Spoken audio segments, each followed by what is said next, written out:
నమస్తే, welcome to our channel TGTV. వార్తా కథనాలపై విశ్లేషణ కార్యక్రమం మార్నింగ్ న్యూస్కు స్వాగతం. నేను మీ జర్నలిస్ట్ సత్య. ముందుగా రాష్ట్రంలో జరిగిన రాజకీయ పరిణామాలను కనుక పరిశీలించినట్లయితే అసెంబ్లీ సమావేశాలు వాడిగా వేడిగా సాగుతూ ఉన్నాయి. నిన్నటి రోజున విద్యుత్ అంశం మీద జరిగిన చర్చలో మరి ఇక్కడ తీవ్ర వాగ్దానాలు విసురుకున్నారు ఇరుపక్షాలు కూడా. ఏదైతే జగదీష్ రెడ్డి మరి విద్యుత్ అంశానికి సంబంధించి మరి ధీటుగా జవాబిస్తూ దానిలోని లోపాలను ఎత్తి చూపుతూ మరి అదేవిధంగా ప్రస్తుత ప్రభుత్వ కేటాయింపుల మీద సుదీర్ఘ ఉపన్యాసం అనంతరం మరి ఆయనను ఎదుర్కోవడానికి ఇక్కడ సభానాయకునిగా అవకాశం ఉన్న రేవంత్ రెడ్డి సభలో ఏ అంశం వచ్చినప్పటికీ కూడా ప్రభుత్వం ఎదుర్కొనపడే అంశం ఏదొచ్చినా కూడా సభానాయకుడిగా ఎప్పుడైనా మాట్లాడచ్చు అనే అంశాన్ని దుర్వినియోగం చేస్తా ఉన్నాడని చెప్పి ఇక్కడ హరీష్ రావు నిన్నటి రోజున ఆరోపించిన అంశాన్ని మనం ఇక్కడ ప్రధానంగా గమనించవచ్చు. వ్యక్తిగత ఆరోపణలతోటి అదేవిధంగా ఏదైతే అంశాన్ని పక్కదో పట్టిస్తూ మరి గత ప్రభుత్వం మీద విమర్శలు చేయడానికి, వ్యక్తిగతంగా విమర్శలు చేయడానికి, సమస్యను తప్పుదారి పట్టించడానికి సభా సమయాన్ని మరి అవకాశాన్ని దుర్వినియోగం చేస్తా ఉన్నాడు. ఈయన మీద సభా హక్కుల ఉల్లంఘన నోటీసు కూడా ఇస్తామని చెప్పి నిన్న రోజున హరీష్ రావు ప్రకటించిన అంశాన్ని మనం ఇక్కడ గమనించవచ్చు. జగదీష్ రెడ్డి ఏదైతే విద్యుత్ మీద మరి ఎదురుదాడికి దిగిండో ఆయనను తట్టుకోలేక మరి రేవంత్ రెడ్డి హుటాహుటిన వచ్చి ఆయన మీద వ్యక్తిగత ఆరోపణలు దిగిండు. మరి అదే విధంగా ఆయన మీద వ్యక్తిగత ఆరోపణలు చేయడానికి మరి ఏదైతే కోమటిరెడ్డి వెంకటరెడ్డి కూడా అవకాశం కల్పించాలని చెప్పి స్పీకర్ను కోరి మరి ఏదైతే కోమటిరెడ్డి వెంకటరెడ్డికి అవకాశం ఇప్పించి ఆయన ద్వారా కూడా వ్యక్తిగత విమర్శలు చేయించిండు. నీ మీద దొంగతనాల కేసులు ఉన్నాయి, హత్యల కేసులు ఉన్నాయి అని చెప్పిన నేపథ్యంలో జగదీష్ రెడ్డి సవాల్ విసిరిండు. మీరు ఏదైతే ఆరోపణలు చేసిండో ఆ ఆరోపణలను మరి ఏ ఒక్కటి నిరూపించినా కూడా నేను రాజీనామా చేస్తా. మరి మీరు అదే ముఖ్యమంత్రి, అదే విధంగా మరి కోమటిరెడ్డి వెంకటరెడ్డి కూడా ఆరోపణలకు మరి కట్టుబడి ఉండి మరి నిరూపించలేని పక్షంలో రాజీనామా చేయాలని చెప్పిన నేపథ్యంలో మరి ఇక్కడ సభల నుంచి ఏదైతే ఆయన మాటలను మరి చెరిపివేస్తామని చెప్పి ఇక్కడ స్పీకర్ చెప్పిన అంశాన్ని కూడా మనం గమనించవచ్చు. ఈ సందర్భంగా జగదీష్ రెడ్డి మరి అన్నింటినీ కూడా ఏదైతే డీవియేట్ ఏదైతే ఉన్నదో మీరు గమనించాలి. నేను సబ్జెక్ట్ మీద వెళ్తా ఉంటే ముఖ్యమంత్రి సబ్జెక్ట్ ను డీవియేట్ చేసిండు. ముందు ఆయన వ్యాఖ్యలను తొలగించండి, లేదంటే మరి నా వ్యాఖ్యలను తొలగించదలిస్తే ఆ చిల్లరగాల వ్యాఖ్యలను కూడా తొలగించాలని చెప్పి తీవ్ర పరుష పదజాలంతో ఆయన దూషించిన అంశాన్ని మనం ఇక్కడ గమనించవచ్చు. ఏదైతే వ్యక్తిగతంగా ఆయన మీద మరి ఇక్కడ ఆరోపణలు చేస్తూ సమస్యను తప్పుదారి పెట్టే ప్రయత్నం చేసిండ్రో ఆయన కూడా చిల్లరగాళ్ళు అని చెప్పి సంబోధించడం మరి ఒకంత ఆశ్చర్యానికి గురైంది తెలంగాణ సమాజం అంతా కూడా. ఇప్పటి వరకు గత బీఆర్ఎస్ ప్రభుత్వ హయాంలో అసెంబ్లీ సమావేశాలన్నీ కూడా హుందాగా జరిగేది. సభ్యులు ఏదైనా మరి ప్రశ్న వేస్తే దానికి మరి కూలంకషంగా సమాధానాలు చెప్పేది అప్పటి బీఆర్ఎస్ ప్రభుత్వం. ఇప్పుడు సభ్యులు ఏదైనా ప్రశ్నలు వేస్తే వాళ్ళ మీద ఎదురుదాడి చేయడం, ఇదంతా గత ప్రభుత్వమే మరి దీనికి ప్రధాన కారణం అని చెప్పి ఇంకా ప్రత్యారోపణలతోటే కాలం వెల్లదీస్తా ఉన్నది రేవంత్ రెడ్డి ప్రభుత్వం. మరోవైపు ఈరోజు 24 గంటల కరెంటుకు మరి చంద్రబాబే ఇక్కడ కారణం అని చెప్పి ఇక్కడ గురుభక్తిని చాటుకున్నాడు రేవంత్ రెడ్డి మరోసారి. అదేవిధంగా సోనియా జైపాల్ వల్లే ఈరోజు రాష్ట్రంలో 24 గంటల విద్యుత్ ఉన్నదని చెప్పి ఇంకా నయం సోనియా వద్దనే ఆగిండు రేవంత్ రెడ్డి. అసలు ఇందిరమ్మ ఆ రోజుల్లో తెచ్చిన సంస్కరణలతోటే ఈ రోజు 24 గంటలు వచ్చిందని చెప్పినా మనకు ఆశ్చర్యం లేదు. ఎందుకంటే రేవంత్ రెడ్డి ఎదురికైనా నాలుక మడత పెడతాడు. ఆయన సోనియాను బలిదేవత అంటాడు, మళ్ళీ సోనియానే దేవత అంటాడు. రేపు మళ్ళీ ఇక్కడ ఆయన కనుక కుర్చీ నుంచి దించిన పక్షంలో మళ్ళీ రాహుల్ గాంధీని, సోనియా గాంధీని ఏ విధంగా ఎండగడతాడు. ఆయన ఎప్పటికప్పుడు ఆయన ఈ నిమిషం మాట్లాడింది మరో నిమిషం దానికి కట్టుబడి ఉన్నాడు. ఆయన నోటికొచ్చింది మాట్లాడతాడు. మరి ఆయన గట్ల కలిసి వచ్చింది అంశం. ఎందుకంటే కాంగ్రెస్ లో ధీటైన వ్యక్తి లేడు. అసలు ముఖ్యమంత్రి పదవికి అర్హుడు లేని మూలంగా అరువు తెచ్చుకున్న రేవంత్ రెడ్డిని ఈ రోజు ముఖ్యమంత్రిని చేసుకుని ఆయన నాయకత్వంలో మరి సీనియర్ కాంగ్రెస్ నాయకులు అందరూ కూడా పనిచేయాల్సిన దుస్థితిలో ఉన్నది మరి కాంగ్రెస్ ప్రభుత్వం అనేది. ఇప్పటికే మరి రాష్ట్ర ప్రజలందరికీ కూడా అర్థమైంది. ఇక నిరుద్యోగుల సమస్యకు సంబంధించి 1:100 పోస్టులు ఎందుకు ఇవ్వరు, మీరిచ్చిన మరి హామీనే కదా, దానికి కట్టుబడి ఉండాలని చెప్పి రేవంత్ మరి ఇక్కడ బట్టి విక్రమార్కను ఇక్కడ హరీష్ రావు కోరిన, అదేవిధంగా గ్రూప్ 2, గ్రూప్ 3కి సంబంధించి కూడా పోస్టులో పెంపు చేయాలి. ప్రతిపక్షంలో ఉన్న రోజు ఇదే స్థానంలో సిఎల్పి నేతగా మాట్లాడిండ్రు. ఈ రోజు మరి దాన్ని మీరు అమలు చేసే స్థాయిలో ఉన్నారు, ఎందుకు అమలు చేయరు అని చెప్పి కూడా నిలదీసిన అంశాన్ని మనం ఇక్కడ గమనించవచ్చు. వార్తా కథనాలను కనుక పరిశీలించినట్లయితే ముందుగా నమస్తే తెలంగాణ దినపత్రికలో అబద్ధంపై హై వోల్టేజ్ యుద్ధం, కరెంటుపై సర్కార్ కట్టుకథలు కంటెంట్ తో బీఆర్ఎస్ కౌంటర్, విద్యుత్ కుట్రలను చిత్తు చేస్తూ అసెంబ్లీ వేదికగా జగదీష్ పవర్ఫుల్ ప్రసంగం, ఆదానికి తెలంగాణ పవర్ ప్రాజెక్టులను కట్టబెట్టేందుకు కుట్ర. అందుకే ప్రభుత్వ రంగ సంస్థ BHEL పై కాంగ్రెస్ నిందలు. మేము ఇవ్వాలనుకుంటే అప్పుడే ప్రైవేట్కి ఇచ్చేవాళ్ళం కదా. మేము హరిశ్చంద్రులో మీలా సంచులు మోసే చంద్రులం కాదు. రేవంత్ కు పదే పదే చెల్లపల్లి జైలు ఎందుకు గుర్తుకొస్తున్నదో మా నాయకుడు కేసీఆర్ కాలు కోటికి కూడా మీరు సరిపోరు. నాపై కేసులు నిరూపిస్తే ఎమ్మెల్యే పదవికి రాజీనామా చేస్తా, లేకపోతే సీఎం రేవంత్ రెడ్డి, కోమటిరెడ్డి వెంకటరెడ్డి రాజీనామాకు సిద్ధమా? విద్యుత్ పై చర్చలో అధికార పక్షాన్ని ఎండగట్టిన జగదీష్ రెడ్డి అని చెప్పి మరి ఇక్కడ ఏదైతే బీఆర్ఎస్ లో ఉన్న నాయకులు ఎవరికి తీసిపోరనే విధంగా మరి మొదటి రోజున ఏదైతే కేటీఆర్ సభను గడగడలాడించిండు, ఆ తర్వాత హరీష్ రావు గడగడలాడించిండు. నిన్నటి రోజున జగదీష్ రెడ్డి వంతైంది. కరెంటు మీద ఏదైతే విద్యుత్ మీద గత ప్రభుత్వ నిర్ణయాలకు సంబంధించి కానీ ప్రస్తుత కేటాయింపులకు సంబంధించి కానీ విద్యుత్ మీద వీళ్ళు చేపడుతున్న అంశాల మీద కూడా నిన్నటి రోజున మరి ధీటైన వాగ్బానాలతోటి నిన్న జగదీష్ రెడ్డి విరుచుకుపడ్డ అంశాన్ని కూడా మనం ఇక్కడ గమనించవచ్చు. మీటర్ల మీద ఎవరిది మోసం? ఉదయ్ స్కీమ్ FRBM కు సీఎం లంకే, రెండింటినీ ఒకటిగా చూపుతూ ఎమర్సీ చేస్తాం. వ్యవసాయేతర మీటర్లను పేర్కొన్న ఉదయ్, అందుకే సంతకం చేసిన బీఆర్ఎస్ ప్రభుత్వం. FRBM రూల్స్ తో అన్నదాతలకు తీరని నష్టం, అందుకే దాన్ని వ్యతిరేకించిన కేసీఆర్ సర్కార్ ఈ నిజాలు దాస్తూ అప్పటి సర్కార్ను బదనాం చేయడమే లక్ష్యంగా కాంగ్రెస్ అబద్దాల ప్రచారం, రైతు ప్రయోజనాలను ఏమాత్రం పట్టించుకోకుండా FRBM లో చేరిన కాంగ్రెస్ పాలిత రాష్ట్రాలు అని చెప్పి ఇక్కడ ఏదైతే ఉదయ్ స్కీమ్ ఉన్నదో ఆ ఉదయ్ స్కీమ్ కు సంబంధించి వ్యవసాయేతర మరి విద్యుత్ కనెక్షన్లకు స్మార్ట్ మీటర్ల బిగింపు అని చెప్పి మరి స్పష్టంగా పేర్కొన్నప్పటికీ కూడా ఆ 4 పదాలను మరి మింగి వ్యవసాయేతర విద్యుత్ కనెక్షన్లు అన్న పదాన్ని మింగి ఎబోవ్ అని చెప్పి చదివి సభను పక్కదారి పట్టించిండు. సభానాయకుడిగా ఇట్లా సభను పక్కదారి పట్టించడం, తెలంగాణ ప్రజలను ఏమార్చడం ఎంతవరకు మరి సమంజసం అని చెప్పి నిన్నటి రోజున మరి మళ్ళీ ఆయన ఏదైతే ఉదయ్ పత్రాలకు మరి చూపిస్తూ ఎండగట్టిన అంశాన్ని కూడా మనం ఇక్కడ ప్రధానంగా గమనించవచ్చు. అదేవిధంగా తెలంగాణ గురించి మాట్లాడే విషయంలో సభలో లేనని నన్ను అంటున్నారు. మీ గురువు గారు పేల్చిన తుపాకీ గుళ్ళకు బలైన అమరవీరులతో ఉన్న వాళ్ళతో తిరుగుతున్నా, కానీ మీరు సంచులు పోసే సమయంలో మాత్రం నేను ఇక్కడే ఈ సభలోనే ఉన్నా అని చెప్పి తెలంగాణ ఉద్యమం జరుగుతున్న సమయంలో మరి ఇక్కడ జగదీష్ రెడ్డి ఎమ్మెల్యేగా లేడని చెప్పి ఆయన ఎద్దేవా చేస్తూ నేను ఎమ్మెల్యేగా ఉన్నా అని చెప్పి మరి గొప్పలు చెప్పుకుంటా ఉన్నాడు రేవంత్ రెడ్డి. కానీ ఆ సమయంలో ఆయన ఏదైతే పచ్చి సమైక్యవాది తెలంగాణ ద్రోహి చంద్రబాబు పాలన చేరిండనే విషయం తెలంగాణ ప్రజలు ఇంకా మరి మర్చిపోలేదు. ఏకంగా మరి కేసీఆర్ ఏదైతే తెలంగాణను సాధించిండో, తెలంగాణ కోసం మరి చావు రోడ్లో తలబెట్టిండో దాన్నే నిన్న వక్రీకరించే ప్రయత్నం చేసిండు. అసలు కేసీఆర్ తెలంగాణ కోసం కొట్లాడలేదు, నేనే తెలంగాణ కోసం ఇక్కడ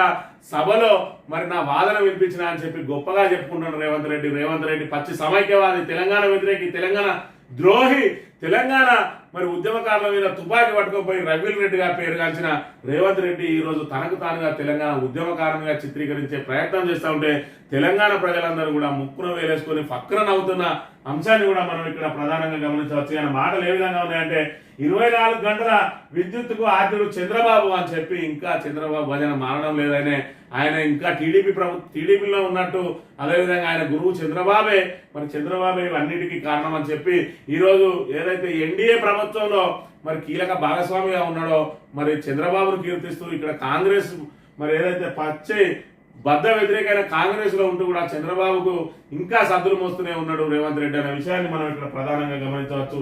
జైపాల్ రెడ్డి కృషి, సోనియా దయతోనే తెలంగాణకు విద్యుత్ వెలుగులు అంటున్నారు రేవంత్ రెడ్డి. అసెంబ్లీ సాక్షిగా చంద్రబాబుతో అనుబంధాన్ని సీఎం రేవంత్ రెడ్డి మరోసారి బయట పెట్టుకున్నారు. 24 గంటల విద్యుత్తుకు ఆద్యుడు చంద్రబాబు నాయుడు స్టేట్మెంట్ ఇచ్చేశారు. ఆ తర్వాత వైఎస్ఆర్ దానిని అమలు చేశారని చెప్పారు. దీంతో కాంగ్రెస్ ఎమ్మెల్యేలు, మంత్రులు ఒక్కసారిగా అవాక్కయ్యారు. ఏదైతే 24 గంటల విద్యుత్తుకు మరి వైఎస్ రాజశేఖర్ రెడ్డి ఆద్యుడు అన్నా కూడా ఒక విధంగా కాంగ్రెస్ వాళ్ళు సంబరపడేవాళ్ళు, కానీ చంద్రబాబు నాయుడే మరి దీనికి ఆద్యుడు, దాన్ని వైఎస్ఆర్ కొనసాగించిందంటారు. కానీ తెలంగాణ రాష్ట్ర ఏర్పాటు తర్వాత మాత్రమే మరి 24 గంటల కరెంట్ వచ్చింది అనేది ఇది జగమెరిగిన సత్యం. దీనిలో మరి ఎవరిదైనా రెక్కల కష్టం ఉన్నదంటే అది ఖచ్చితంగా మరి బీఆర్ఎస్ అప్పటి టీఆర్ఎస్దే అని చెప్పి ఎవరిని చిన్న పిల్లాన్ని అడిగినా కూడా చెప్పే పరిస్థితి. మరోవైపు ఈరోజు విద్యుత్ సంస్థలన్నీ బలోపేతం కావడానికి కారణం మరి ఇక్కడ సోనియా, జైపాల్ రెడ్డిలు, అదేవిధంగా చంద్రబాబు అని చెప్పి మరి గొప్పగా చెప్తా ఉన్నాడు. దానికి ఏదైతే విభజన చట్టంలో రూపొందించిందో జైపాల్ రెడ్డి మూలంగానే చేసిందంటాను. ఏ విభజన చట్టంలో చేసినా కూడా 7,000 మెగావాట్ల విద్యుత్తును ఈరోజు 19,000కు తీసుకొచ్చిండు అని చెప్పి ఒకవైపు చెప్తా ఉంటే మీరేమన్నా మీ తాతలు ముత్తాతలు తెచ్చిపెట్టిరా అంటాను. మరి నువ్వు రేపు చేపట్టబోయే సంస్కరణలు మీ భూముల మీద ఇట్లా చేస్తావా అని ప్రజలు మరి అడగక మానరు. కాకపోతే ఈ రోజు నీ చేతిలో అధికారం ఉన్నది, నువ్వు మళ్ళీ ఏదో ఒక రోజు ఎలక్షన్లకు పోక తప్పది. ఆ రోజు ప్రజల చేతుల్లో పరాభవం జరగక తప్పదనే అంశాన్ని గుర్తుపెట్టుకొని మరి ఏది మాట్లాడినా చెల్తుందనే మాటను, అదేవిధంగా ఏదైతే ప్రతిపక్షాలను బుల్డోజ్ చేసి మరి దాటవేసే ప్రయత్నంతో మరి ఈ అసెంబ్లీ నుంచి తప్పించుకుంటాం కావచ్చు. కానీ ఇంకా ఎల్లకాలం గత ప్రభుత్వం మీద నిందలేస్తూ మరి ముందుకు సాగాలంటే ఎవరి తెలంగాణ సమాజం సహించదనే విషయాన్ని కూడా ప్రధానంగా రేవంత్ రెడ్డి గమనించాల్సిన అవసరం ఉన్నది. ఇక రెండులోగా మల్లన్న సాగర్ కొండపోచమ్మకు నీళ్ళు ఇవ్వకుంటే రహదారుల దిగ్బంధం, కూడవెల్లి అల్లివాకు ఒక్కో టీఎంసీ విడుదల చేయకపోతే రైతులతో ముట్టడి అంటున్న వంటేరు హెచ్చరిక. అడుగంటిన భూగర్భ జిల్లాలు సగం కూడా పూర్తిగాని వరి నాట్లు. మల్లన్న సాగర్ కొండపోచమ్మ సవర్ ద్వారా ఒక్కో టీఎంసీ చొప్పున కూడవెల్లి అల్లివాగులోకి సాగునీటిని విడుదల చేయాలని లేని పక్షంలో వచ్చే నెల 2న రాజీవ్ జాతీయ రహదారులను వేలాది మంది రైతులతో కలిసి దిగ్బంధిస్తామని బీఆర్ఎస్ గజ్వేల్ నియోజకవర్గ ఇన్ఛార్జ్ వంటేరు ప్రతాప్ రెడ్డి ప్రభుత్వాన్ని హెచ్చరించారు. సోమవారం ఆయన సిద్దిపేట జిల్లా గజ్వేల్లోని ఎమ్మెల్యే క్యాంప్ కార్యాలయంలో మీడియాతో మాట్లాడుతూ ప్రభుత్వం తక్షణమే స్పందించి సాగునీళ్లను వదిలి రైతులను ఆదుకోవాలని డిమాండ్ చేశారని చెప్పి లేని పక్షంలో ఖచ్చితంగా మరి ఇక్కడ రాజీవ్ రహదారి అదేవిధంగా జాతీయ రహదారులను దిగ్బంధం చేస్తారని హెచ్చరించారని చెప్పి ఇక్కడ సిద్దిపేట జిల్లా మల్లన్న సాగర్ రిజర్వాయర్ మరి పరిధిలోని ఆయకట్లో నార్లు ముదిరిపోతున్నా కూడా ఇక్కడ నాటు వేయలేని పరిస్థితికి వచ్చిండ్రు. వాళ్ళకి ఇప్పుడు మరి ఏదైతే భూగర్భ జలాలు అడగంటిపోతా ఉన్నాయి, పొలాల్లో మరి సరిపడా నీటి నిలువలు లేని కారణంగా మరి ఇక్కడ వరి ముదిరిపోతున్నా కూడా ఇంకా నాట్లు కాలేదు అని చెప్పి ప్రధానంగా ప్రచురించింది నమస్తే తెలంగాణ దినపత్రిక. 1.5 లక్షల మాఫీ 7 లక్షల మందికే.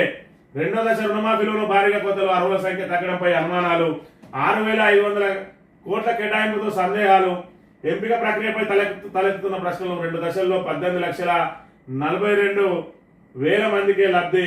నేడు 2వ విడత రుణమాఫీకి ఏర్పాటు. సోమవారం రాత్రి వరకు జాబితా విడుదల చేయని కాంగ్రెస్ సర్కార్ మాఫీపై ఆందోళనలో అన్నదాతలు అని చెప్పి ఏదైతే ఇప్పుడు 1.5 లక్షల వరకు ఈ రోజు నుంచి మాఫీ జరగబోతా ఉన్నది. మొదటి విడతలో 1 లక్ష వరకు మాఫీ జరిగింది. 6,098 కోట్లు మరి ఇక్కడ విడుదల చేసి అందులో 11,50,000 మందికి మరి లబ్ధి జరిగిందని చెప్పి ఈ రోజు 1.5 లక్షల వరకు 7 లక్షల మందికి లబ్ధి జరగబోతా ఉన్నది అని చెప్పి మొత్తానికి 18,42,000 మందికి ఇప్పుడు 1.5 లక్షల వరకు రుణాలు మాఫీ చేయబోతా ఉన్నారు.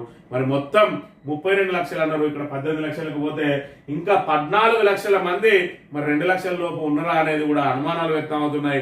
మరోవైపు ఇక్కడ ఏదైతే 6,500 కోట్లు గతంలో ఇచ్చిన 6,000 కోట్లు మొత్తం కలిపితే 12,500 కోట్లు అయినాయి. మరి 31,000 కోట్లు మరి అవసరం పడతాయని అన్నారు. బడ్జెట్ లో మాత్రం 26,000 కోట్లే కేటాయించారు. ఆ 26,000 కోట్లను కూడా ఇంకా మిగిలే అవకాశం ఉన్నది. మరి ఏదైతే రేషన్ కార్డు నిబంధన పెట్టిందో అది కేవలం కుటుంబాలను గుర్తించడానికే అన్నారు. ఈ రోజు రేషన్ కార్డు లేని వారికి ఎవరికి కూడా మరి రుణమాఫీ అమలు కాని పరిస్థితి. మరోవైపు ఐటీ కట్టే వారికి కూడా అమలు కాని పరిస్థితి. మరోవైపు ఏదైతే ఇక్కడ మరి ప్రభుత్వ ఉద్యోగులు ఉన్నారో వాళ్ళకు కూడా అమలు కాని పరిస్థితి ఉన్నది. ఈ నేపథ్యంలో మరి సగానికి పైగా రైతులు అర్హతకు నోచుకోవడం లేదని గతం నుంచి చెప్తా ఉన్నది. 70 లక్షల మంది రైతులు మరి ఇక్కడ రుణాలు తీసుకొని ఉంటే వాళ్ళలో కేవలం 32 లక్షల మందికే చెల్లిస్తారని నిన్నటి వరకు అనుకున్నా కూడా ప్రస్తుత సంఖ్యలను చూసుకున్నట్టయితే మరి వీళ్ళు 20 లక్షల మందికి చేరతారా అన్న అనుమానాలు కూడా వ్యక్తం అవుతున్నాయి. 18,42,000 ఇంకొక 7-8 లక్షలైనా కూడా మరి 25ను దాటే పరిస్థితి లేదు. వీళ్ళు చెప్పిన 32 లక్షల మందికి మరి లబ్ధి జరిగే అవకాశం కూడా లేదు. మరోవైపు 40 లక్షల మందికి మరి అన్యాయం జరుగుతుందని చెప్పి నిన్నటి వరకు చెప్పుకున్న సంఖ్య అంతకంటే పెరిగే అవకాశం ఉన్నది. ఎందుకంటే రుణమాఫీ కోసం 40,000 కోట్లు అవసరం పడతాయి. ఒక్క నెల కడుపు కట్టుకుంటే ఎడమ చేత్తో కొట్టేస్తా అని రేవంత్ రెడ్డి ప్రగల్భాలు పలికిండు. ఆగస్టు 15 లోపే రుణమాఫీ చేస్తా అని కనబడ్డ దేవుని మీద ఒట్టేసుకున్నాడు. ఈ రోజు మళ్ళీ నేను దావోస్ పర్యటనకు పోతా ఉన్నా, విదేశాలకు పోతా ఉన్నా. ఏదైతే మరి 2 తారీఖు నుంచి 14 తారీఖు దాకా విదేశాల్లో ఉంటా కాబట్టి వచ్చిన తర్వాత నేను రుణమాఫీ చేస్తా అన్నాడు. అది ఆగస్టు 15 కాస్త ఆగస్టు నెలాఖరుకు చేరుకున్నది. మరి హరీష్ రావును రాజీనామా చేస్తామని సవాలు వేసి ఇప్పుడు సవాలుకు మరి వెనకంజ వేసింది కూడా రేవంత్ రెడ్డి అనే అంశాన్ని రాష్ట్ర ప్రజలందరూ కూడా గమనిస్తా ఉన్నారు. మరోవైపు మరి బడ్జెట్ లో 26,000 కోట్లు మాత్రమే కేటాయించడం పట్ల ఇప్పటికే అనుమానాలు వ్యక్తమవగా 2వ విడతలో మరి విడుదల చేసిన జాబితాతోటి అవి పటాపంచలైనవి. వీళ్ళు ఖచ్చితంగా ఆ 26,000 కోట్లలో కూడా ఇంకా మరి అంత బడ్జెట్ కూడా అవసరం లేకుండా కోతలు విధించే అవకాశం ఉన్నదని చెప్పి కూడా ఇక్కడ మరి ప్రధానంగా ఆరోపణలు వెలువడతా ఉన్నాయి. ఇక మోదీ రేవంత్ ఫోన్ చేశాకే తెలిసింది. తెలంగాణ గవర్నర్ గా నియమితులు కావడంపై జిష్ణుదేవ్ శర్మ ఆచార్య 30 కన్నా ప్రమాణ స్వీకారం చేస్తానని వెల్లడి అని చెప్పి 31వ తేదీన మరి జిష్ణుదేవ్ శర్మ మన గవర్నర్ గా త్రిపురకు సంబంధించిన మాజీ ఉప ముఖ్యమంత్రి మరి ఇక్కడ ప్రధాని మోడీ అదేవిధంగా సీఎం రేవంత్ రెడ్డి ఫోన్ చేసినాకే తెలిసింది నేను గవర్నర్ గా నియమితులైనని. దానికి చాలా సంతోషంగా ఉన్నదని ఈ నెల 31న మరి ఇక్కడ ప్రమాణ స్వీకారం చేస్తానని చెప్పి వెల్లడించిన అంశాన్ని మనం ప్రధానంగా ఇక్కడ చూడవచ్చు. ట్రిపుల్ టెస్ట్ మస్ట్ పూర్తయితేనే బీసీలకు స్థానిక రిజర్వేషన్లు, అది 50% కోటా మించకూడదు. బీసీ కమిషన్ నివేదిక ఆధారంగానే నిర్ధారణ. సుప్రీం మార్గదర్శకాలను పాటించకుంటే ఎస్సీ ఎస్టీ మీద అన్ని కోటాలు గల్లంతే. గుజరాత్ ఎంపీ యూపీ ఉదంతాల నిదర్శనం. వాటిని మరిచి రేవంత్ సర్కార్ ఉరుకులు పరుగులు. రిజర్వేషన్లను ఎత్తివేయడమే కాంగ్రెస్ లక్ష్యమా? సుప్రీంకోర్టు ట్రిపుల్ టెస్ట్ మార్గదర్శకాలు ఇవే. ప్రతి స్థానిక సంస్థలో ఓబీసీ రిజర్వేషన్ల అమలు ఫలితాలపై అధ్యయనం చేసేందుకు పూర్తిస్థాయి రాజ్యాంగబద్ధమైన డెడికేటెడ్ కమిషన్ ఏర్పాటు చేయాలి. రాజ్యాంగబద్ధంగా ఏర్పాటైన డెడికేషన్ బీసీ కమిషన్ జనాభా నిష్పత్తికి అనుగుణంగా బీసీ రిజర్వేషన్లను స్థిరీకరించాలి. ఎస్సీ ఎస్టీ ఓబీసీ రిజర్వేషన్లు అన్ని కలిపి మొత్తంగా 50% మించకూడదని చెప్పి, ఏది ఏమైనా మరి ఇక్కడ 24% ఉన్నదాన్ని 42% పెంచుతామని చెప్పి ఏదైతే రేవంత్ రెడ్డి హామీ ఇచ్చిండో అది కూడా బుట్ట దాఖలు కాబోతా ఉన్నది. దానికి మరి కోర్టు తీర్పును అడ్డం పెడతా ఉన్నారు. కోర్టు తీర్పు అనేది ఈ రోజు తెర మీదకి వచ్చిన అంశం కాదు. ఇది కోర్టు తీర్పు ప్రకారం మరి గతంలోనే కోర్టు తీర్పులు ఇచ్చినాయి 50% మించొద్దని. అయినప్పటికీ కూడా మేము 42% ఇస్తామని మరి ఇక్కడ ప్రజలకు హామీ ఇచ్చిండ్రు. ఈ రోజు మళ్ళీ కోర్టును కనుక అడ్డం పెట్టుకుంటే మీరు ఏ విధంగా నాలుక మడత పెడతా ఉన్నారో ఇటు నిరుద్యోగులు గమనించిండ్రు, ఇటు రైతులు గమనించిండ్రు. నిరుద్యోగులకు మరి 2 లక్షల ఉద్యోగాలు అన్నారు, 1:100 గ్రూప్ 1 అన్నారు, గ్రూప్ 2 గ్రూప్ 3 పోస్టులు పెంచుతా అన్నారు, మెగా డిఎస్సీ అన్నారు, వాళ్ళను దగా చేసిండ్రు. మరి అదే విధంగా రైతులకు సంబంధించి అందరికీ రుణమాఫీ చేస్తా అన్నారు, అది కొందరికే వర్తిస్తా ఉన్నది.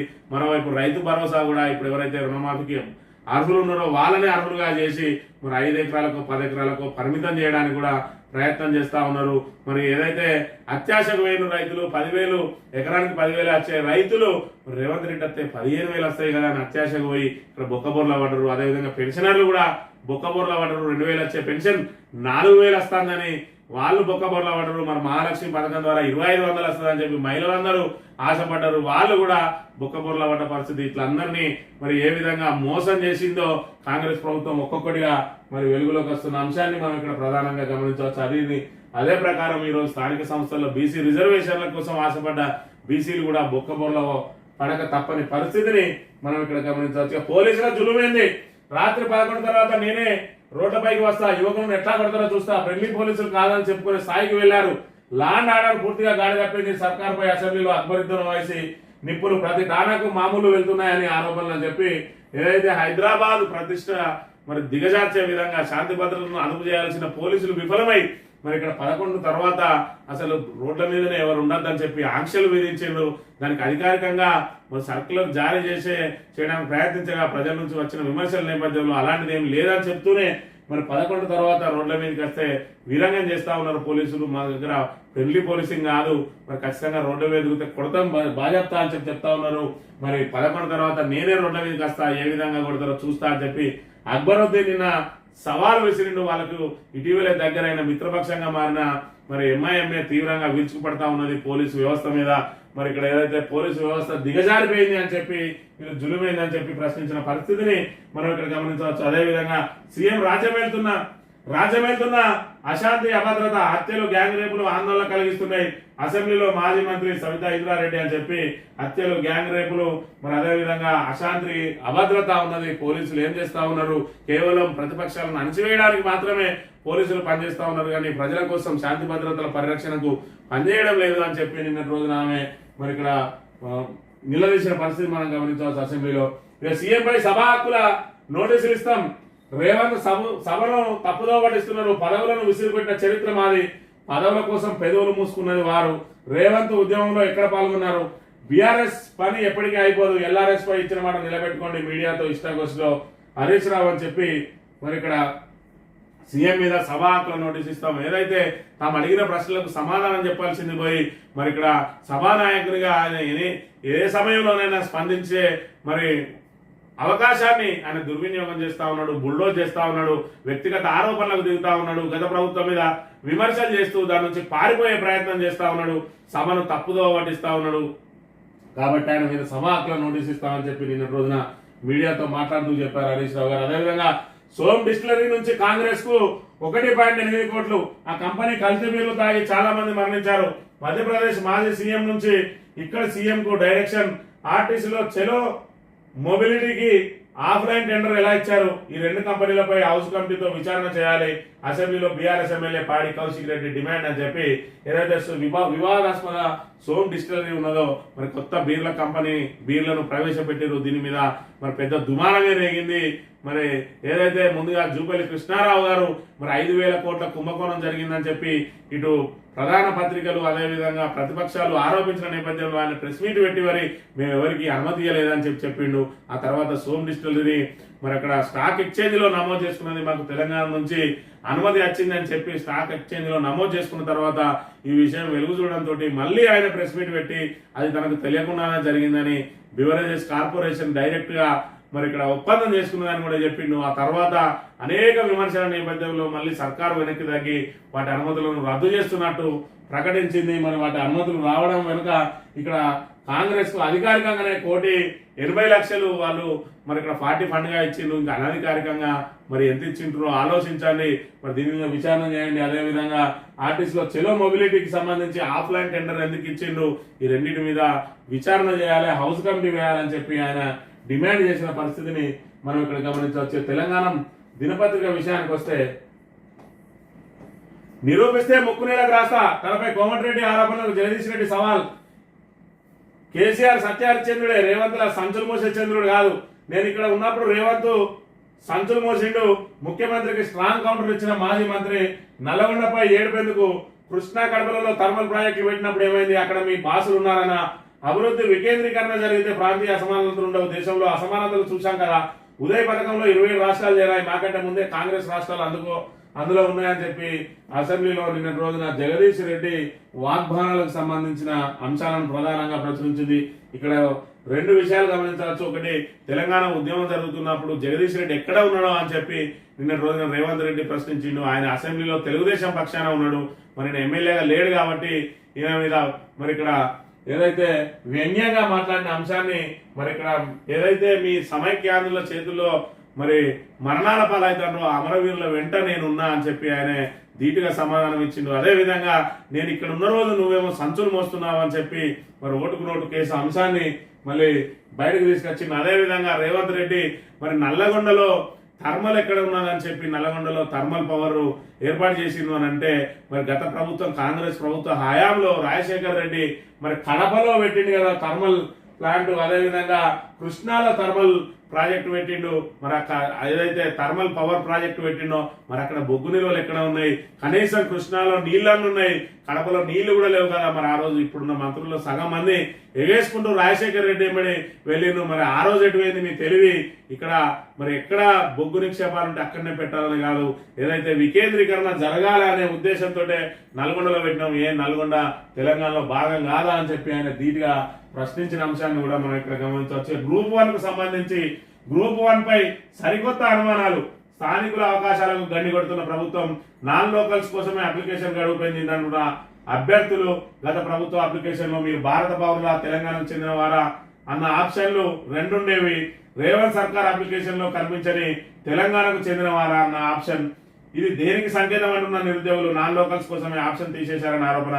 1:50 నిష్పత్తిలో ఎంతమంది లోకల్ నాన్ లోకల్ తేల్చాలని డిమాండ్, లేకపోతే మరో ఉద్యమం తప్పదని హెచ్చరిక అని చెప్పి గ్రూప్ 1 మీద మనకు సరికొత్త అనుమానాలు వ్యక్తమవుతా ఉన్నాయి. ఏదైతే గ్రూప్ 1 కు సంబంధించి మరి చివరి రోజున మరో 2 రోజులు అప్లికేషన్ గడువు పెంచిండు. దాంతో 1,33,000 మరి అప్లికేషన్లు ఆ 2 రోజుల్లోనే వచ్చినాయి. అందులో మరి పెద్ద సంఖ్యలో నాన్ లోకల్ వాళ్ళే వచ్చిండ్రు అని చెప్పి అనుమానాలు వ్యక్తం అవుతున్నాయి. దానికి తోడు ఏదైతే కేసీఆర్ ప్రభుత్వం ఇచ్చిన మరి అప్లికేషన్ లో మీరు భారత పౌరుల అని ఒక ఆప్షన్, తెలంగాణ పౌరుల అని 2 ఆప్షన్, మరి తెలంగాణ పౌరుల అని చెప్పి పేర్కొన్న దానిలో లోకల్ గుర్తించే అవకాశం ఉంటే మరి రేవంత్ రెడ్డి ఇచ్చిన దానిలో తెలంగాణ పౌరుల అన్న పదాన్ని తొలగించడంతో మరి ఇక్కడ నాన్ లోకల్స్ కు ఎక్కువ అవకాశం ఇవ్వడానికి ప్రయత్నం చేస్తా ఉన్నారు రేవంత్ రెడ్డి ప్రభుత్వం. అందులో భాగంగానే ఇప్పుడు 1:50 పిలుస్తా ఉన్నారు. ఆ 1:50లో లోకల్ ఎందరు నాన్ లోకల్ ఎందరు మరి ఖచ్చితంగా నిగ్గు తేల్చాలని లేని పక్షంలో మరో ఉద్యమం తప్పదని చెప్పి కూడా నిరుద్యోగులు మండిపడుతున్న అంశాన్ని మనం ఇక్కడ గమనించవచ్చు. మా కోసం వినండి సార్. జీవో నెంబర్ 46 బాధితుల ఆవేదన. కోర్టుకు ఏసీ హాజరు కావాలని డిమాండ్. ఆగస్టు 7న కేసులో వాదనలు వినిపించాలన్న బాధ్యతలు ఉన్నాడు. రద్దుపై మాట ఇచ్చిన రేవంత్ రెడ్డి సీఎం అయ్యాక మాట మార్చిన వైనం ఏజీ హాజరు కాకుండా అడ్డుకుంటున్నారని బాధితుల ఆరోపణ అని చెప్పి జీవో నెంబర్ 46 సంబంధించి మరి ఇక్కడ ఎవరైతే మరి పోలీస్ అభ్యర్థులు ఉన్నారో వాళ్లకు తీవ్ర అన్యాయం జరుగుతా ఉన్నది. దీనికి సంబంధించి ఆగస్టు 7న మరి కేసులో వాదనలు ఉన్నాయి. ప్రభుత్వ పక్షాన వాదనలు వినిపించాల్సిన ఏజీని మరి ఇక్కడ కోర్టుకు హాజరు కాకుండా ప్రభుత్వం అడ్డుకుంటా ఉన్నది. మరోవైపు 46 బాధితులకు మరి రేవంత్ రెడ్డి పిసిసి అధ్యక్షునిగా హామీ ఇచ్చిండు, మీ అందరికీ న్యాయం చేస్తా అని. ఈ రోజు మాత్రం ఆ సమస్యను పట్టించుకోవడం లేదని చెప్పి వాళ్ళు నిరసన తెలుపుతున్న అంశాన్ని మనం గమనించవచ్చు. ఒక్కరోజే 3 హత్యలు. నగరంలో లా అండ్ ఆర్డర్ ఎక్కడుంది? కాంగ్రెస్ హయాంలో హైదరాబాద్ బ్రాండ్ ఖరాబ్, గాంజా, డ్రగ్స్ అన్ని వస్తున్నాయి. ప్రతి పోలీస్ స్టేషన్కు లంచాలు. పోలీసులు రాత్రి డ్యూటీ చేసి పగలు పడుకుంటున్నారు.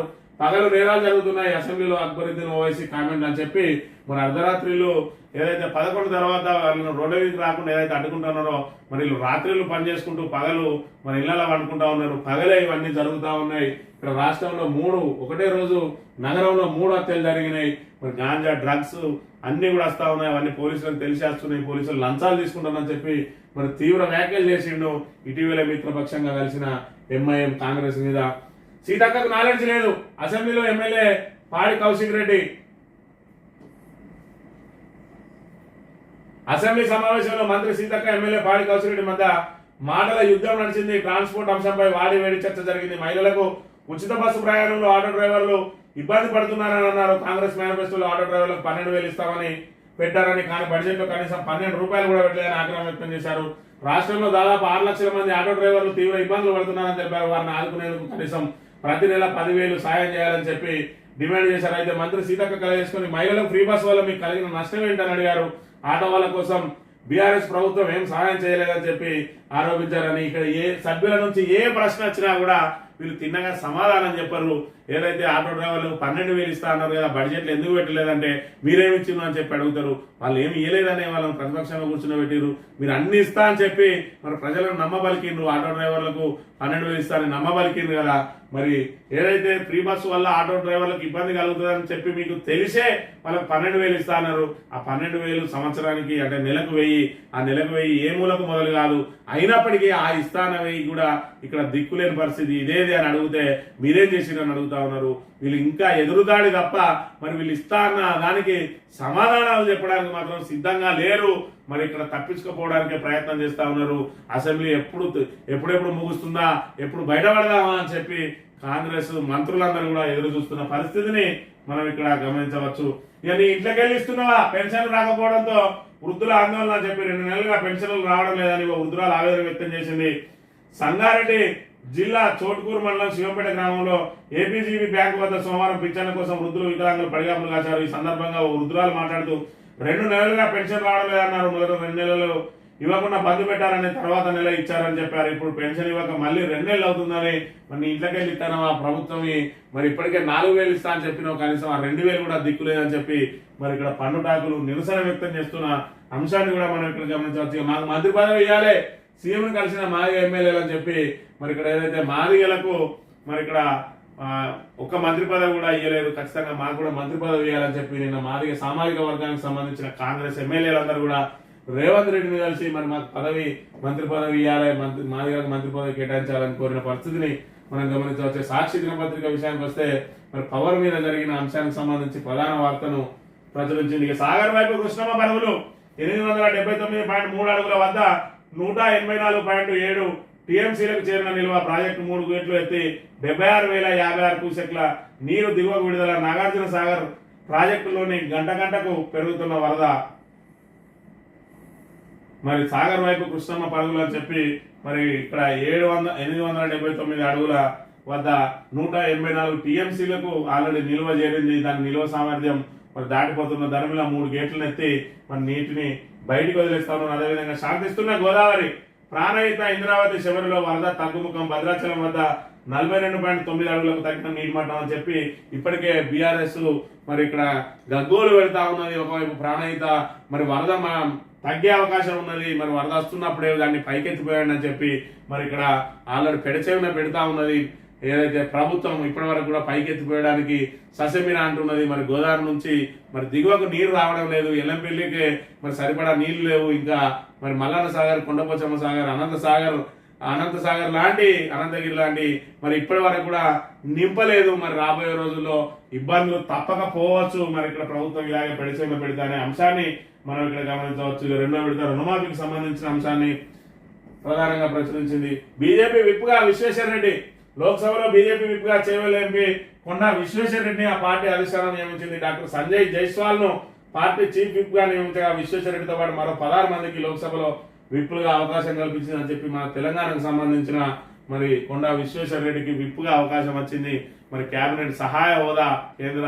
కేబినెట్ సహాయ హోదా మరి ఇక్కడ మరో అవకాశం మన తెలంగాణకు లభించినట్టుగా మనం ఇక్కడ గమనించవచ్చు. మరో కాంశంపై గురి, పారిస్ ఒలింపిక్స్ లో భారత్ షూటింగ్ ద్వారానే మరో పథకం వచ్చే అవకాశం ఉన్నది. 10 మీటర్ల air pistol mixed team event లో మను భాకర్, సరబ్జిత్ సింగ్ తో కూడిన భారత్ జోడి క్వాలిఫైయింగ్ లో సత్తా చాటి కాంస్య పథక పోరుకు అర్హత సాధించింది. నేడు కాంస్యం కోసం జరిగే ప్లే ఆఫ్ మ్యాచ్ లో కొరియాతో భారత్ తలపడనుంది. సోమవారం ఇతర భారత షూటర్లకు వైఫల్యం ఎదురైంది. 10 మీటర్ల ఎయిర్ రైఫిల్ లో అర్జున బబుతా 4వ స్థానంలో నిలిచి త్రుటిలో పథకం చేజార్చుకోగా 10 మీటర్ల air pistol mixed team event లో రితమ్, అర్జున్ సింగ్ ద్వయం 10వ స్థానం, 10 మీటర్ల ఎయిర్ పిస్టల్ మహిళల విభాగంలో రమిత జిందాల్ 7వ స్థానంతో ముగించారని చెప్పి ఏదైతే మను భాకర్ రజతం సాధించిందో మళ్ళీ మిక్స్డ్ డబుల్స్ లో కూడా మన కాంస్యం సాధించిందో మళ్ళీ కాంస్యానికి చేరువలో ఉన్నది. మళ్ళీ మను భాకర్ భాగస్వామ్యంతో మరో పథకం రాబోతా ఉన్నదని చెప్పి సాక్షి దినపత్రిక ప్రధానంగా ప్రచురించింది. ఈ ఆంధ్ర జ్యోతి విషయానికి వస్తే తెలంగాణ మీద విషం కక్కువ అంటే ఆంధ్రజ్యోతి మరి సర్వన ఉరికొచ్చి తాటికాయ అక్షరాలతోటి ఇక్కడ మరి ప్రధానంగా ప్రచురిస్తుంది. ఎందుకంటే కేసీఆర్ మీద ఉన్న కోపం కాదు, దానికి యావత్ తెలంగాణ మీద ఉన్న కోపం. హైదరాబాద్ ను కేంద్రంగా చేసుకొని తాను మరి షాడో ముఖ్యమంత్రిగా వ్యవహరించాలనుకున్న రాధాకృష్ణ ఆశలు అడియాశలు అవ్వడంతో తెలంగాణ మీద విషయం కక్కడం ఇంకా ఆపడం లేదు. దానికోసం ఎవరితోటైనా చేతులు కలపడానికి సిద్ధంగా ఉన్నాడు. అందులో భాగంగా రేవంత్ రెడ్డితో చేతులు కలిపిండు. యాదాద్రి పవర్ ప్లాంట్ లో 15,000 కోట్ల దోపిడీ అని చెప్పి ఇక్కడ ప్రధానంగా ప్రచురించిండు. మరి దీని దోపిడీ అనేది దేని ద్వారా మరి ఇక్కడ నిరూపితమైందనే అంశాన్ని ఇక్కడ పెట్టి కేవలం రేవంత్ రెడ్డి మాటలను ఉటంకిస్తూ తాటికాయ అక్షరాలను రాసి తెలంగాణ మీద ఉన్న ఏదైతే అక్కసునంతా కూడా వెళ్ళగక్కుతా ఉన్నది. ఆంధ్ర జ్యోతి పత్రిక పేరులోనే ఆంధ్ర ఉన్నది. అలాంటి జ్యోతి మనకు అవసరమా అన్నది తెలంగాణ ప్రజలందరూ కూడా ఒకసారి ఆలోచించుకోవాలి. వాణిజ్య పన్నుల స్కామ్ సిఐడి చేతికి, సిసిఎస్ నుంచి బదలాయించిన ప్రభుత్వం మరింత లోతుగా దర్యాప్తునకు ఆదేశం. 1,000 కోట్లలో స్కామ్ జరిగిందని నిర్ధారణ ఇప్పటికి తేలింది. 1,400 కోట్లు సోమేష్ కుమార్ చుట్టూ బిగుస్తున్న ఉచ్చు అని చెప్పి మరి ఇక్కడ ఏదైతే సోమేష్ కుమార్ ను వ్యక్తిగతంగా టార్గెట్ చేసిరో ఆయన దీనిలో కార్నర్ చేయడానికి మరి శతవిధాల ప్రయత్నం చేస్తా ఉన్నది కాంగ్రెస్ ప్రభుత్వం అనే విషయాన్ని మనం ఇక్కడ గమనించవచ్చు. నరకప్రాయం జీవితం, అలాగే పరీక్షలకు సిద్ధమవుతున్న వర్షాకాలం నీరు నిలిచిపోతుంది. వాహన నీటిలో మురుగు కలుస్తోంది, మౌలిక సౌకర్యాలు ఉండవు.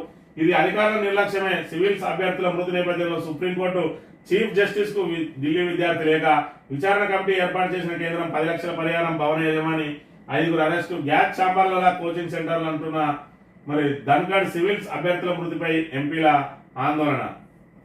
ఏదైతే సివిల్స్ అభ్యర్థులు మొన్నటి రోజున సెల్లార్లో ఉన్న మరి లైబ్రరీలో నీరు చేరి మరి జల సమాధి అయినో అందులో తెలంగాణకు సంబంధించిన తాన్యా కూడా ఉన్నది. మరి ఆమె సింగరేణి అధికార బిడ్డ, మరి ఇక్కడ కోల్బెల్ట్ బిడ్డ. ఆమె కూడా నిన్నటి రోజున మరి అక్కడ అందులో వరదలో చిక్కుకొని చనిపోయిన పరిస్థితి. ఇక్కడ చూసుకున్నట్టయితే ఢిల్లీలో కోచింగ్ సెంటర్లు అన్ని అదే విధంగా ఉన్నాయి, గ్యాస్ ఛాంబర్లు లాగా ఉన్నాయి. అసలు ఢిల్లీలో మురికి నీరు అంతా చేరుతున్నాయి, అవన్నీ సెల్లార్లోకి వస్తున్నాయి. ఎక్కువ కోచింగ్ సెంటర్లు అన్ని కూడా సెల్లార్లలోనే ఉన్న పరిస్థితి. మరి మాకు ఇక్కడ సౌకర్యాలు కరువైనాయని చెప్పి నిన్నటి రోజున ఒక విద్యార్థిని మరి చీఫ్ జస్టిస్ కు లేఖ రాసింది. అదేవిధంగా ఎంపీలందరూ కూడా నిన్నటి రోజున మరి ఆందోళన వ్యక్తం చేసిన పార్లమెంట్ అనే అంశాన్ని కూడా మనం గమనించవచ్చు. మోదీ పద్మవ్యూహం భయోత్పాతం, ద్రోణ కర్ణాదులు అభిమన్యుడి ప్రాణాలు తీశారు. 21వ శతాబ్దపు పద్మవ్యూహంలోనూ 6గురే. వారే మోడీ, షా, దోబాల్, భగవత్, ఆదాని, అంబానీ. వీరి చేతిలో దేశంలోని అన్ని వర్గాల ఇబ్బందుల్లో అన్ని రంగాల్లో భయానక వాతావరణమే. లోటస్ లానే పద్మవ్యూహం. మోదీ ఛాతి పైన ఆ గుర్తు. నేటి యువత అర్జునులు వ్యూహాన్ని ఛేదిస్తారు. కులగణన ద్వారా పద్మవ్యూహాన్ని బద్దలు కొట్టేస్తాం. లోక్సభలో సుదీర్ఘ ప్రసంగంలో రాహుల్ ధ్వజం అని చెప్పి మరి ఇక్కడ ఏదైతే పద్మవ్యూహంలో చిక్కుకొని అభిమానుడు ఏ విధంగా విలవిల్లాడిందో భారతదేశం కూడా మరి ఈ 6గురు చేతిలో విలువిల్లాడుతుందని చెప్పి ఇందులో ప్రధానంగా అంబానీ ఆదానిని కూడా ప్రస్తావించిండు. మరి ఇక్కడ రేవంత్ రెడ్డి చూసుకున్నట్టయితే ఆదానితోటే చెట్టా పట్టాలు వేసుకుంటా ఉన్నాడు. అంటే కాంగ్రెస్ ది ద్వంద్వ నీతి 2 నాలుగుల ధోరణి అని చెప్పి ఇక్కడ ప్రధానంగా తెలుస్తా ఉన్నది. మరి ఆదాని ఇంత చెడ్డవాడు అయితే ఆ చెడ్డవాడితోటి మరి ఈయనకు సంబంధించిన ముఖ్యమంత్రి చెట్టా పట్టాలు వేసుకుంటా ఉంటే ఎందుకు నిలువరించలేకపోతా ఉన్నాడు రాహుల్ గాంధీ అనేది? అంటే కేవలం బీజేపీ మీద విమర్శలు చేయడం కోసమే మరి ఉన్నదా? ఆదాని తప్పైతే మరి ఇక్కడ రాష్ట్రంలో ఆయనకు ఏదైతే అప్పగింపిందో పాత బస్తీకి సంబంధించి అది మరి ఇలా కాంగ్రెస్ ముఖ్యమంత్రి చేసిన అతిపెద్ద తప్పిదం. మన తప్పిదం చేస్తా ఉంటే రాహుల్ గాంధీ ఏం చేస్తా ఉన్నాడనే అంశాన్ని కూడా మనం ఇక్కడ పరిగణించాలి. మరి అదేవిధంగా ఏదైతే పార్టీ మారిన వారిని తక్షణం వాళ్ళ పదవి ఇవ్వాలని చెప్పి మరి ఇక్కడ రాజ్యాంగాన్ని చేతిలో పట్టుకొని తిరిగిన రాహుల్ గాంధీ అదే పార్టీ మార్పులకు ఫిరాయింపులను ప్రోత్సహిస్తున్న రేవంత్ రెడ్డికి సంబంధించిన అంశం రెండో అంశం. ఇక్కడ రెండో కూడా మరి తెలంగాణ ప్రభుత్వం ఏదైతే కాంగ్రెస్ ప్రభుత్వం అయిన జాతీయ నాయకునిగా ఉన్నాడో ఆయన అనుబంధ ప్రభుత్వం మరి వాళ్ళ పార్టీకి సంబంధించిన ప్రభుత్వం ఇక్కడ తప్పులు చేస్తూ ఉంటే ఆ తప్పులను కప్పిపుచ్చుకుంటూ మరి ఇక్కడ కేంద్రంలో మాత్రం ఏదైతే మోదీ మీద ఆరోపణలు చేయడాన్ని చూసుకుంటే మరి ఇక్కడ బురదలో నిలబడి మరి మీద ఏదైతే బురద పడద్దు అని చెప్పి ఆలోచిస్తున్నట్టుగా మనం గమనించవచ్చు. వీళ్ళే బురదలో కూరుకుపోయినరు. వీళ్ళు చేసే ఆరోపణలకు ఇంకా ఏ విధంగా బలం ఉంటుందనే విషయాన్ని ఇక్కడ ఆదాయ విషయంలో కానీ ఫిరాయింపుల విషయంలో కానీ మరి దేశవ్యాప్తంగా స్పష్టమవుతున్న అంశాన్ని కూడా మనం ప్రధానంగా గమనించవచ్చు. ఈనాడు దినపత్రిక విషయానికి వస్తే మరొక అంశం ముంగిట మను అని చెప్పి మరో పథకం సాధించడానికి సిద్ధంగా ఉన్నదని చెప్పి అదేవిధంగా ఇదే తాబేదార్ పత్రిక మరో తాబేదార్ పత్రిక ఈనాడు ఇక్కడ రేవంత్ రెడ్డికి అదేవిధంగా తెలంగాణ మీద విషం కక్కడానికి పుట్టిన పత్రికలు ఇవి ఈనాడు అదేవిధంగా ఆంధ్రజ్యోతి. ఎందుకంటే వాళ్ళకు హైదరాబాద్ కేంద్రంగా ఉండాలి, అసలు రాష్ట్రం విడిపోవడం ఏమాత్రం ఇష్టం లేని ప్రధాన వ్యక్తులు ఎవరైనా ఉన్నారో అంటే అది ముందుగా రామోజీరావు ఉండే, దివంగత రామోజీరావు పాపం ఆయన మరి వయసు మీరి చనిపోయిండ్రు. ఆయన వారసత్వాన్ని ఇంకా కొనసాగిస్తున్నది ఈనాడు దినపత్రిక. ఇంకా తెలంగాణ మీద విషయం కక్కుతూనే ఉన్నది. మరోవైపు రాధాకృష్ణ వీళ్ళిద్దరు కూడా హైదరాబాద్ కేంద్రంగా మరి ఏదైతే తమ అనుకూలులు మరి ఇక్కడ ముఖ్యమంత్రులుగా ఉంటే తాము వెనుక నుంచి చక్రం దింపచ్చని చాలా ఆలోచనలు చేసి ఈరోజు మరి హైదరాబాద్ తెలంగాణ వాళ్లకు సొంతం కావడంతో జీర్ణించుకోలేక మరి ఈ రకంగా విషయాలు కక్కుతా ఉన్న అంశాన్ని మనం గమనించవచ్చు. దానికోసం ఎవరినైనా వాడుకుంటారు.